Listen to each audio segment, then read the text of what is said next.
جب دنیا ہمیں پریشان کرتی رہے گی، کر رہی ہے، کرتی رہے گی، کر رہی ہے، اس لیے میں بس یہی کہوں گا کہ سچے دل سے محمد رسول اللہ کو مانو، سچے دل سے عشق مصطفیٰ اپنے سینے میں بسا لو۔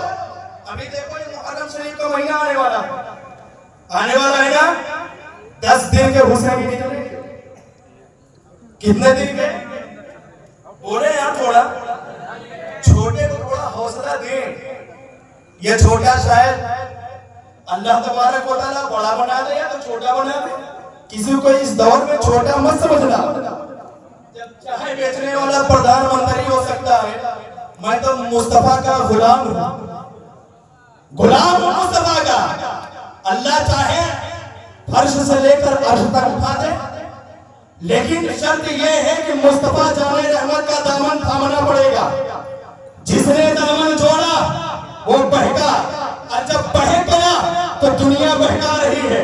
آنے والا مہینہ محرم الحرام کا ہے، اگر ہم دنیا سے گئے، پوچھ لیا گیا، مان لو فاطمہ زہرا رضی اللہ تعالیٰ عنہ نے پوچھا کہ بتا جب کربلا کا مہینہ چل رہا تھا، امام حسین میرا شہزادہ اپنے خاندان کو لے کر، میرے خاندان کو لے کر گیا کربلا میں، دین کو بچایا ہے، تو نے کتنی اولادوں کو کٹایا بچایا ہے، جب قرآن کو بچانے کی ضرورت تھی میرا حسین بچایا ہے، اسلام بچانے کی ضرورت تھی میرا حسین بچایا ہے، تب ہمارے پاس جواب نہ ہوگا۔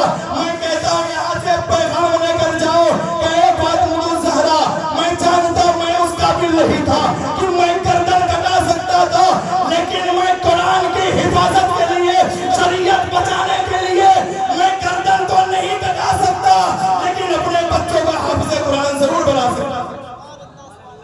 سکتے نہیں، حافظ قرآن بنائیں گے، اس سے کیا ہوگا؟ قرآن کی حفاظت ہوگی، عالم دین بنائیں گے، اس سے کیا ہوگا؟ اس سے شریعت کی حفاظت ہوگی، اور اس سے پہلے عشق مصطفیٰ کا جام پلانا پڑے گا، جب تک عشق مصطفیٰ کا جام نہیں پیے گا دنیا میں تو آخرت میں اس کا کام نہیں بننے والا ہے، اس لیے جس نے مصطفیٰ کا دامن چھوڑا ہے وہ بہک گیا ہے، اور جس نے مصطفیٰ کا دامن تھاما ہے وہ کامیاب ہو گیا ہے۔ یہ دنیا کا کلچر ہے کہ دنیا دار جب بات کرتا ہے وہ اپنے اعتبار سے بات کرتا ہے، اپنے اعتبار سے بات کرتا ہے، اس لیے جیسے کوئی مالدار آیا، سمجھ رہے ہیں، مالدار آیا، اس کے لیے کیا ہوتا ہے؟ الگ کرسیاں لگتی ہیں نا، الگ کرسیاں، ایک دم بڑھیا سے ایئر کنڈیشن روم رہتا ہے، لیکن میرے مصطفیٰ کے بارگاہ میں ایسا نہیں ہے، جس کا کوئی نام و نسب نہیں تھا، مصطفیٰ جان رحمت نے اپنی رحمت پر ہی نگاہ ڈالی، اللہ تبارک و تعالیٰ نے وہ رتبہ عطا کر دیا جس کو دنیا بلال حبشی کے نام سے جانا کرتی ہے، بلال حبشی کے نام سے جانا کرتی ہے۔ میں جان رہا ہوں میں چھوٹا ہوں، حوصلہ بڑھائیں گے انشاءاللہ ایک دن بڑا بنوں گا، کوئی دقت نہیں۔ تو بلال حبشی رضی اللہ تعالیٰ عنہ ہے، وہ کوئی نہ جانتا تھا، کوئی نہ پہچانتا تھا، لیکن مصطفیٰ جان رحمت کا جب سینے سے لگے ہیں، دنیا ان کو پہچان گئی ہے۔ جب مکہ فتح ہو گیا، سب لوگ مکہ شریف کے اندر تشریف لائے، اس کے بعد آقا کریم صلی اللہ تعالی وسلم نے آواز لگائی، کیا آواز لگائی؟ میرا بلال کہاں ہے؟ آخری بات کہہ کر گزر جاؤں گا، میرا بلال کہاں ہے؟ اب سب لوگ سوچنے لگے بلال، حضرت بلال گیٹ کے باہر، کہیں میری کیا ضرورت؟ بڑے بڑے لوگ وہاں موجود، لیکن میری کیا ضرورت؟ اللہ کے رسول نے کہا بلال کو بڑھایا جائے۔ اب حضرت بلال بھاگے بھاگے آئے، یا رسول اللہ غلام حاضر ہے۔ یا رسول اللہ کیا بات ہے؟ کہا اللہ کے رسول نے کہا آج اگر کوئی خانہ کعبہ کی چھت پر چڑھ کر اذان دے گا، کوئی اور نہیں دے گا، میرا بلال دے گا۔ کہاں سے اٹھایا مصطفیٰ جان رحمت نے، جس کا کوئی نام و نسب نہیں، اٹھایا، اس کے بعد کہاں چڑھایا جہاں کوئی نہیں چڑھا، خانہ کعبہ کے اوپر ہے۔ اب کہہ رہے ہیں بلال کہہ رہے ہیں یا رسول اللہ، میں اس میں سے ایک آیا کان میں بولنے لگا کہ آقا یہ کیا کر رہے ہیں آپ؟ آقا اتنے بڑے بڑے لوگ موجود ہیں، آپ ایک غلام سے؟ تو اللہ کے رسول نے کان میں بات کہی تھی، اللہ کے رسول نے اعلان کر کے کہا تم مجھ سے یہ کہتے ہو اذان دینے کے لیے بلال کیوں؟ کوڑا کھانے کے لیے میرا بلال؟ جلتی ہوئی ریت پر لٹا دے تکلیف جھیلنے کے لیے میرا بلال؟ کوڑا کھانے کے لیے میرا بلال؟ کوئلے پر لٹا دیا جائے چربی پگھل کر کوئلے بھج جائے تکلیف سہنے والا میرا بلال؟ اگر آج خانہ کعبہ کے چھت پر کوئی اذان دے گا تو میرا بلال ہوگا. اتنا کہا جانے. اس کے بعد بلال کیا کرنے ہیں؟ خود وہ ہوا دھیرے دھیرے منڈیر پکڑ کر چڑھنے لگے. اس کے بعد دل میں سوچ رہے ہیں کہ یہ عزت مجھے کیسے ملی. میں تو وہ تھا کہ جب میں مکہ کے حدود میں شامل ہو جاتا تھا خانہ کعبہ کے حدود میں تو مجھے کوڑے برسائے جاتے تھے. تو اس قابل نہیں ہے. لیکن میں سمجھ گیا یہ آمینہ کا لال کا کمال ہے. میں نے اپنی گردن اللہ کے رسول کے قدموں میں عطا کیا ہے, دے دیا ہے. اس لیے اللہ کے رسول نے مجھے یہ عزت عطا فرمائی ہے.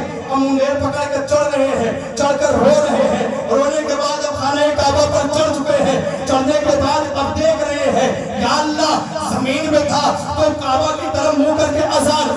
آج میں اذان کہاں دوں؟ آج تو میں خانہ کعبہ کے چھت پر چڑھا ہوا ہوں. آج اذان کہاں سے دو؟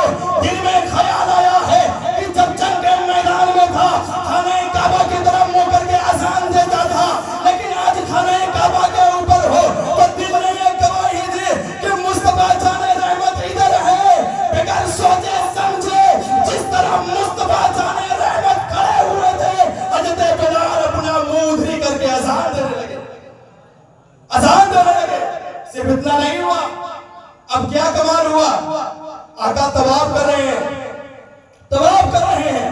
جیسے جیسے آقا گھوم رہے ہیں بلال اذان دے رہے ہیں, ادھر گھوم رہے ہیں. صرف گھوم نہیں رہے تھے, یہ دنیا والوں کو بتا رہے تھے اے دنیا والوں یاد رکھنا اسلام اس طرف ہی چلے گا جس طرف آمینہ کا نار چلا.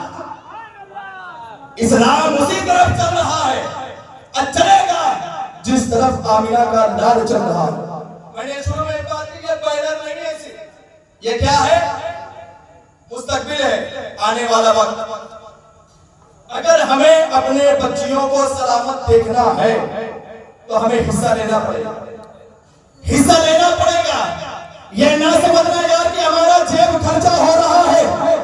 یہ سمجھ لینا کہ میرے پیسے سے جو میرے گھر کی عزت اڑتی تھی اس کالج کے بدولت اللہ تبارک و تعالیٰ انہیں عزت عطا فرمائے گا. اور میں تو یہ کہتا ہوں مرنے کے بعد جب ہم قبر میں جائیں گے اگر کسی نے یہ سوچ کر دیا ہے کہ یہ میری قوم کی بیٹیاں ہیں تو قبر میں جانے کے بعد نہ باپ کام آئے گا, نہ بھائی کام آئے گا, نہ بہن کام آئے گی, نہ ماں کام آئے گی, نہ چچا کام آئے گا, نہ ماما کام آئے گا. اگر قبر میں کوئی ذات کام آنے والی ہے تو محمد رسول اللہ کی ذات.